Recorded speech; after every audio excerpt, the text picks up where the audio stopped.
मलाई प्रधानमन्त्री खा भनेर पहिलोचोटि प्रधान सेनापतिले बोलाउनु भयो। पहिले प्रधान सेनापतिलाई के भने यो बहुत डिजाइनमा आएको व्हाट नेक्स्ट। प्रधान सेनापति ज्यू यो सरकार फेलियर भयो भने नि त्यो अर्को सरकार थाम्ने मान्छेको तासमा टहल गुलाम मिसी बासा एका हुन्छ। टहल र गुलाम फ्याक्दा हुन्छ भने तपाईँ मिसी बासा एका किन चलाउनुहुन्छ? अन्तिम अस्त्र भनेको दुर्गा परसाई हो। दुर्गा परसाईले प्रधानमन्त्री सम्हालेका दिन मैले प्रधानमन्त्री सम्हालेका भोलिपल्ट दिन के हुन्छ भन्दा 20 लाख भन्दा मुनिको ऋण बिना हुनुपर्छ। मेरा एजेन्डा लागू हुनुपर्छ र म तपाईहरुका घरमा गएर गुन्द्रुक र भात कुनै बढी गाड बिना तपाईहरुका घरमा गरिबका घरमा बसेर भुइँमा बसेर गोबारले लोटाका ठाउँमा बसेर भात खान सक्ने प्रधानमन्त्री खोजेको छैन। त्यो प्रधानमन्त्री खोजेको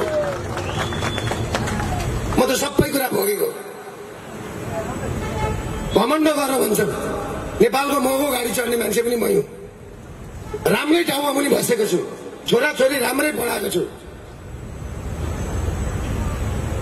तर म एउटा क्यान्सर सर्भाइभल मान्छे हुँ। मैले माथिको जिन्दगी बरु जोगी हुन्छु तर यो नागरिकहरूलाई बचाउँछु भनेर लागेको मान्छे हुँ। तपाईहरुले मलाई चान्स दिए सम्झिनुहोस्। र बिर्तामणमा के भन्छु भने बिर्तामणका ठुला व्यापारी हुन्, साना व्यापारी हुन्, उद्योगी हुन्। अब पनि तपाईहरुको बुद्धिको बिर्को खुल्दैन भने तपाईहरुका लास उठाउने मान्छे अलिक दिनमा हुँदैनन् घरमा। देख्नुभयो होला नि हिजो अस्ति यहाँ हाम्रो दुर्वशिवा गोटी दाइको हाम्रै हस्पिटलमा 4 दिन ल्याएर लास लागेको छोराछोरीले। एउटा लासले छोराछोरीको पर्खाइमा 10 दिन 15 दिन बस्नुपर्छ।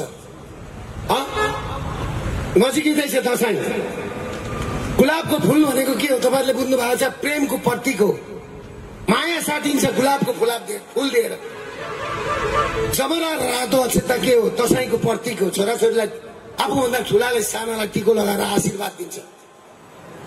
खोइ त्यो मखमली फूल र सयपत्री फूलको महत्व के हो? दाजु र बहिनीको प्रगाढ सम्बन्ध हो। न आज मखमली फूल र सयपत्री फूल टिपेर माला बनाउने दिदी बहिनी घरमा छन्, न माला लाउने दाजुभाइ घरमा छन्। सबै विदेश पठाएको छ। विदेशबाट पठाएको पैसा पनि फेरि मारवाडीले चलाएको छ। हो कि होइन भन्नुहोस् त? मेरो भने यही त हो नि। लघु वित्त उनीहरूकै, सहकारी उनीहरूकै, फाइनान्स उनीहरूकै, डेभलपमेन्ट बैंक उनीहरूकै, बैंक उनीहरूकै, इन्सुरेन्स उनीहरूकै, रि-इन्सुरेन्स उनीहरूकै, रेटिङ कम्पनी उनीहरूकै, स्टक एक्सचेन्ज उनीहरूकै, गाडीका सोरुम उनीहरूकै, बिस्कुट उनीहरूकै, सटरमा बस्ने चाहिँ गोठाला नेपाली। अनि मैले व्यापार गरेँ भन्छ। व्यापार गरेको भने दिइहाल्थेँ नि। 30% चाहिँ फेरि हाम्रो अहिलेको मेयर बालेनको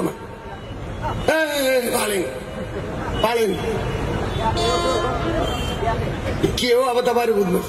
बालेन अब मैले यो सबै पत्ता लगाएर अस्ति बालेनको विषयमा बोल्दाखेरि होइन बालेनलाई केही भन्नु हुँदैन भन्छ।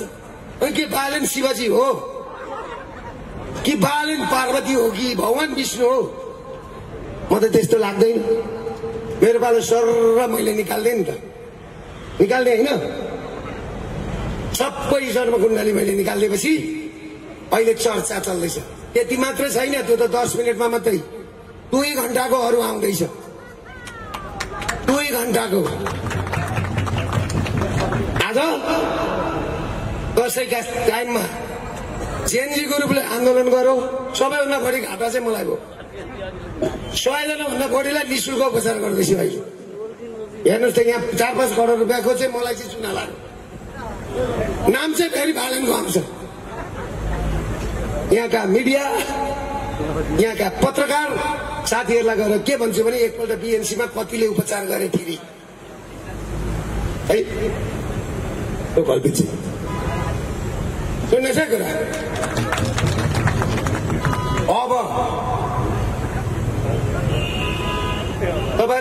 सुन्नुहोस्, अब बालनजीले के गरेको रहेछ, 2 दिन त्यो के भयो भन्दाखेरि भ्रष्टाचार विरुद्धको जेएनजी अभियान भनेको के हो भनेर मैले सोधेँ भाइहरूलाई। सोद्धाखेरि जेएनजी भनेको 28 वर्षदेखि 28 वर्षदेखि मुनि 13 देखि माथिको भने। त्यसो भए त भ्रष्टाचार विरुद्धको अभियान त हामीले सहयोग गर्नुपर्छ भनेर मैले पोस्ट गरेको त 2 घण्टा पछाडि बालनको के आउँछ स्टार्टर थाहा छ? कुनै पनि राजनीतिक दल बौलाहरू अभियन्ताहरू आउन पाइँदैन भनेर भन्छ। त्यसो भनेपछि नि यो पश्चिमाको मान्छे हो कि होइन रहेछ भाइ भनेर मैले भने।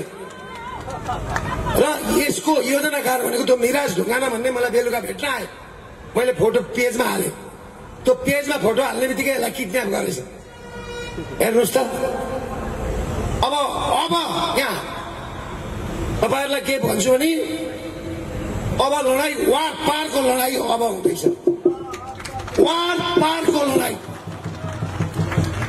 जुन दिन हामीले राजा फ्याँक्यौं नि हामीले हाम्रो शिर काटेर फ्याँकेछौं। शिर। र यो पल्ट राजालाई कति सम्हाल्नुहोस् भन्दा राजाले के भन्नुभयो थाहा छ? म त्यसरी आउँदिन भनेर भन्नु। म आउँदिन। सबै दल आएर मलाई भन अनि म आउँछु। त्यो वातावरण कसले क्रिएट गर्यो? दुर्गा प्रसादले हो नि, हो होइन? त्यसले गर्दाखेरि यहाँ अब प्रधानमन्त्री हुनेको कम्पिटिसन छ। मलाई त दिएको प्रधानमन्त्री पनि चाहिँदैन भने चाहिँदैन। मलाई एउटै कुरो चाहिन्छ, गरिबको 20 लाख भन्दा मुनिको ऋण बिना होस्, गरिबका लिलामका घर फिर्ता हुन्, उसले त्यो पैसा तिर्ने मौका पाओस्, हामीले व्यापार व्यवसाय गर्ने मौका पाऊ, विदेश गएका नेपालीलाई यथाशीघ्र नेपाल फर्किने वातावरण बनोस्। मैले प्रधानमन्त्री खोजेको होइन।